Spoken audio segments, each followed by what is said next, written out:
अस्सलामु अलैकुम वरहमतुल्लाहि वबरकातुहू। आज के सेशन में मैं आपको खुशामदीद कहता हूँ।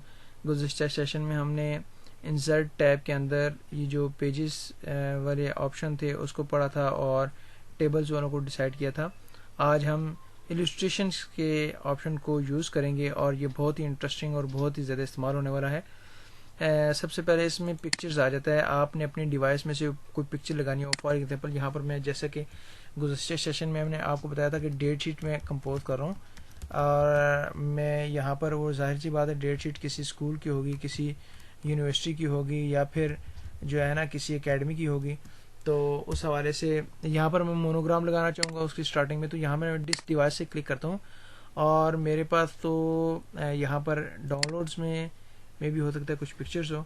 बहरहाल ये मेरे पास ये एग्जांपल के तौर पर मैं जीमेल का ये सिलेक्ट करके तो इंसर्ट कर लेता हूँ। ये देखें ये बहुत बड़ी पिक्चर है, यहाँ से लेकर ना ये सारी है। तो मैं इसको चाहता हूँ कि थोड़ा सा छोटा कर दूँ ताकि कम से कम इसके साइज़ का इतना हो। तो जैसे ही मैं इसको क्लिक करता हूँ तो यहाँ पर एक नई टैब आ जाएगी। जैसे ही क्लिक किया तो देखें पिक्चर फॉर्मेट में आ गया। ये भी पूरा डिस्कस करने वाला है, लेकिन मैं आपको जस्ट इस पिक्चर से रिलेटेड थोड़ा सा बता देता हूँ। फिर हम इस पूरी टैब को अगेन जो है ना वो कम्प्लीटली डिस्कस करेंगे। मैं इसको क्रॉप करता हूँ, क्लिक किया क्रॉप के ऊपर और यहाँ से मैं इसको पकड़ के तो छोटा कर देता हूँ और दूसरी साइड से भी यहाँ पर इसको पकड़ के इसको छोटा कर देता हूँ।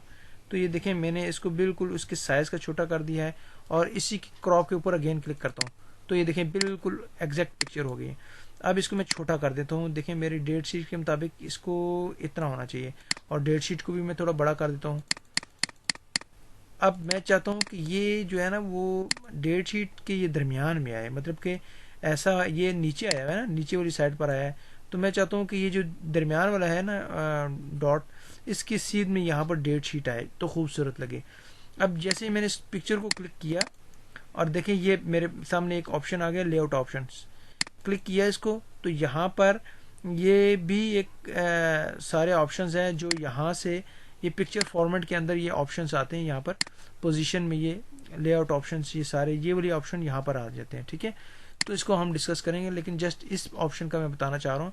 मैं जस्ट इसके ऊपर क्लिक करता हूँ, बिहाइंड टेक्स्ट क्लिक किया तो ये देखिए अब मेरा पिक्चर बैक पर चली गई है और टेक्स्ट फ्रंट पर आ गया है। तो यहाँ पर मैं इसको थोड़ा सा मूव करता हूँ इसको पकड़ के, तो यहाँ पर मैंने रखा तो ये देखें मेरे बिल्कुल इसके दरमियान में आ गया। ठीक है, अब मैं इसको मज़ीद जो है ना वो अगर देखें मैं यहाँ पर क्लिक कर रहा हूँ तो ये मेरे साथ मूव कर रहा है। ठीक है, मैं इसको क्लिक करता हूँ तो ये बैक एंड पे भी चला जाता है। ठीक है, और यहाँ पर मैं इसको रख के तो मैं आपको जस्ट बताना चाहता हूँ, मैं इसको मज़ीद छोटा करना चाहता हूँ कि ये बहुत बड़ा है। तो क्लिक किया और इसको इतना छोटा कर दिया कि इतना ठीक रहेगा। ये मैंने इसको क्लिक करके इधर रख दिया तो देख लें आप इसको इस तरीके से इस्तेमाल कर सकते हैं। अगेन आपको बताना चाहूँगा कि अगर आपने ऑनलाइन पिक्चर्स यहाँ से सर्च करनी है तो यहाँ पर भी आप ऑनलाइन ये बिंग से सर्च कर सकते हैं। जैसा कि मैं आप स्कूल लिखता हूँ और इंटर करता हूँ तो स्कूल से रिलेटेड कुछ पिक्चर्स वगैरह आ गई हैं, तो मैं इनको क्लिक करके तो इंसर्ट कर सकता हूँ। जस्ट मैंने क्लिक किया और ये लोड होकर इंटरनेट से और यहाँ पर मेरे सामने पिक्चर डिस्प्ले हो जाएगी, ये देख रहे हैं आपके सामने। ठीक है, और इसके मज़ीद इसके नीचे जो है ना वो उसकी डिस्क्रिप्शन भी आ चुकी है। मैं इसको अगेन कंट्रोल ए सिलेक्ट करके तो डिलीट का बटन प्रेस करता हूँ ताकि हमारा ब्लैंक डॉक्यूमेंट दोबारा हो जाए। इंसर्ट के ऊपर हम इसमें दोनों ऑप्शन हमने कवर कर लिए हैं। शेप्स में जाते हैं, बहुत इंपॉर्टेंट। इसमें देखें आपके पास यहाँ पर बहुत सारी शेप्स हैं। एग्जांपल के तौर पर मैं ये शेप लेता हूँ और यहाँ पर क्लिक करके ऐसे देखें ये एक मैंने बना लिया है। मैं छोटा कार्ड बनाना चाहता हूँ, जैसे कि इस इतने साइज़ का बना दिया और मैं एम्प्लॉय कार्ड फॉर एग्जांपल बनाना चाहता हूँ। तो देख रहे हैं आप कि मैंने जैसे शेप को क्लिक किया, यहाँ से इंसर्ट से शेप लाई, ये शेप मैंने क्लिक किया और यहाँ पर एक नया ऑप्शन आ जाएगा। क्लिक करता हूँ तो ये शेप फॉर्मेट पे आ जाएगा। ठीक है ना, अब शेप फॉर्मेट में भी बहुत सारी चीज़ें वो जो यहाँ पर आई हैं वो भी वहाँ पर दिखाई गई हैं। मैं शेप फॉर्मेट में आपको बताना चाहता हूँ। देखें जैसे कि मिसाल के तौर पर यहाँ पर मैं तीर लेता हूँ एरो का, तो यहाँ पर क्लिक करता हूँ और ये एरो आ जाता है, लेकिन यहाँ पर शो नहीं हो रहा बिकॉज ये इसकी बिहाइंड टेक्स्ट हुआ है। तो यहाँ पर इसको साइड पर करके तो देखें इसको क्लिक किया और यहाँ से इसको मैं मोटा भी कर सकता हूँ और मोटा भी कर सकता हूँ और मज़ीद इसमें मैं इसकी लाइंस मज़ीद मोटी भी कर सकता हूँ। इसकी कलर चेंज कर सकता हूँ, जैसे यहाँ से क्लिक करके तो इसकी ये देखें ये डैशेस डिफरेंट कर सकता हूँ, जैसे ये डैशेस कर सकता हूँ, इसका कलर चेंज कर सकता हूँ मैं यहाँ से। और इसमें ये सारे ऑप्शंस आप इस्तेमाल कर सकते हैं। आप खुद इसको देखिए, जैसे ये फ्रेम है, आप पिक्चर का फ्रेम लगाना चाहते हैं तो इस तरह फ्रेम लगा सकते हैं। ये देखिए ये इसके बैक पर आ गया है। और मैं अगर इसको फ्रंट पर करना चाहूँ तो मैंने आपको पिछले लेसन में बताया कि किस तरह फ्रंट पर करूँगा। जस्ट इसको क्लिक किया तो ये हमारे पास वो लेआउट की ये जो ऑप्शन आ गई है, उसको क्लिक करूँगा तो यहाँ पर ये जस्ट इसको क्लिक करके और लेआउट पे यहाँ पर इसको क्लिक कर दूंगा तो ये इन फ्रंट ऑफ टेक्स्ट आ जाएगा। तो देख सकते हैं कि आप यहाँ पर नहीं शो हो रहा। मैं दोबारा देखता हूँ कि वो कैसे शो होता है। बेसिकली ये टेक्स्ट के लिए है, इसके लिए नहीं है। उसके लिए मैं आपको बहुत बेहतरीन तरीका बता देता हूँ। जैसा कि मैं इसको अभी डिलीट करता हूँ, मैं इस ऑप्शन में आपको दिखा देता हूँ। देखें ये मैंने कार्ड बनाया है।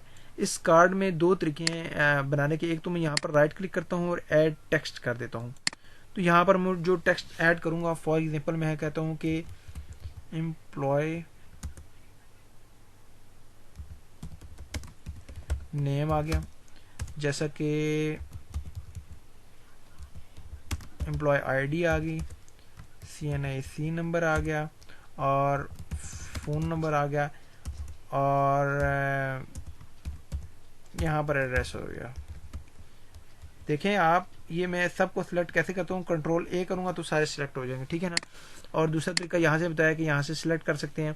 मैं चाहता हूँ कि इनके नीचे दरमियान स्पेसिंग ज़्यादा है तो मैं स्पेसिंग कम करना चाहूँगा तो यहाँ पर क्लिक करके तो यहाँ पर इनकी स्पेसिंग में मज़ीद कम कर दूंगा। और ख़ुसूसन इसको ऑप्शन को यूज़ करूँगा, रिमूव स्पेस आफ्टर पैराग्राफ। और मज़ीद स्पेसिंग थोड़ी सी बढ़ाने के लिए मैं 1.5 कर देता हूँ। और इन सबको अलाइन करना है तो मैं यहाँ से ये जो लेफ़्ट क्लिक कर देता हूँ तो ये सारे अलाइन होंगे। और मज़ीद अगर मैं यहाँ पर कुछ ऐड करना चाहता हूँ, जैसे कि नेम में मैं कर देता हूँ कि यहाँ पर अपना नाम लिख देता हूँ।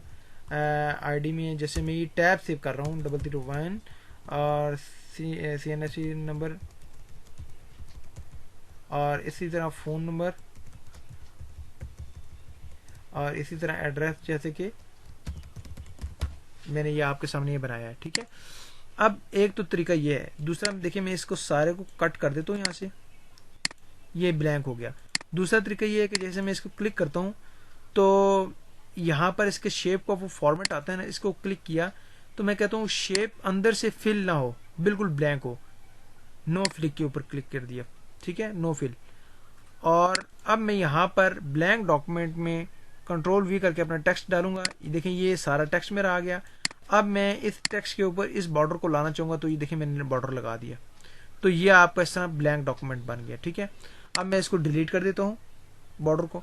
अब मैं चाहता हूँ इसी इंसर्ट में मैं कुछ और ऐड करना चाहूँ, जैसे कि यहाँ से कोई और शेप ऐड कर देते हैं। जैसा ये शेप आ गई, मैं यहाँ से इसको क्लिक किया और ऐसे ले आए, ठीक है। अब मैं चाहता हूँ ये तो इसके ऊपर लिखा आना चाहिए, इसको बैक पर होना चाहिए। तो मैं यहाँ से इसका फिल अप जो है ना, वहाँ से क्लिक करके ना तो नो फिल कर दूंगा। तो ये देख लें आप, ये मेरे पास बन के तैयार हो गया, ठीक है। और ये काफ़ी ज़्यादा इस्तेमाल इस तरह होता है कि जैसे कि मैं आपको एग्जांपल बता देता हूँ। जैसा कि मैं देखता हूँ कि यहाँ से एक पेज में इंसर्ट कर रहा हूँ, बुक का टाइटल पेज।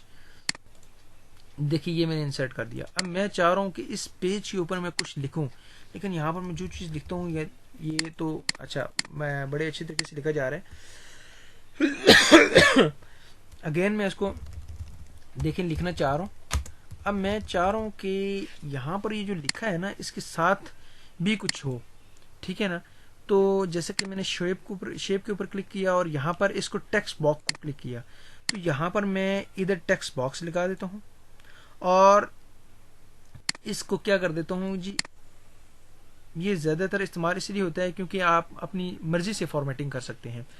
देखिए मैंने इसको क्लिक किया सबसे पहले, और क्लिक करने के बाद सबसे पहले इसको मैंने नो फिल किया, तो इसका बैकग्राउंड मेरे पास जो पेज का था वो आ गया। और फिर इसका बॉर्डर भी रिमूव करूँगा, तो शेप आउटलाइन में नो आउटलाइन क्लिक करूँगा। और फिर यहाँ पर मैं लिखूँगा फॉर एग्जांपल कि पाकिस्तान, और इसको मैं लिखने के बाद थोड़ा सा बड़ा भी कर लेता हूँ। शॉर्टकट मैंने आपको बताया कि किस तरह बड़ा करते हैं। अच्छा, अब देखें ये मेरे पास आ गया है पाकिस्तान लिखा हुआ। अब देखें मैं इसको यहाँ पर करके ना जस्ट इसके आधा ऊपर आधा नीचे कर सकता हूँ, और इसको मैं जैसे चाहें जहाँ चाहूँ जैसे चाहूँ रख सकता हूँ। मतलब ये आधा पेज के ऊपर इस तरह कर सकता हूँ। आप इस पेज के ऊपर ना इस बॉर्डर लाइन के ऊपर आप कुछ भी लिख नहीं सकते हैं, लेकिन जब से मैंने ये लिखा है ना तो ये देखें आप बॉर्डर लाइन के ऊपर भी लिख सकते हैं, जहाँ मर्जी जैसे मर्जी चाहें आप मतलब टेक्स्ट के ऊपर लिख सकते हैं। किसी भी आपने किसी ऐसी जगह लिखना हो जहाँ पर आप समझते हैं कि वो यहाँ पर लिखा नहीं जा सकता, या यहाँ पर पिक्चर है पिक्चर के ऊपर लिखना नहीं हो सकता, तो आप इस तरीके से यहाँ पर लिख सकते हैं। और इसके बाद मैं आपको इसको क्लियर फॉर्मेट कर देता हूँ। इसी तरह ये सारे ऑप्शन आप इंसर्ट के अंदर शेप्स में इस्तेमाल कर सकते हैं। ठीक है, यहाँ पर ये मज़ीद कुछ इस तरह दिए हुए हैं, ये आप यूज़ कर सकते हैं ये। उसके बाद मैं आपको बताना चाहूँगा कि स्मार्ट आर्ट है, ये बहुत ही मज़े का है, और इसका मैं आपको नेक्स्ट लेक्चर में इंशाल्लाह बताऊँगा। मिलते हैं नेक्स्ट लेक्चर में इंशाल्लाह। जज़ाकुमुल्लाह खैर। अस्सलाम वालेकुम व रहमतुल्लाहि व बरकातुहू।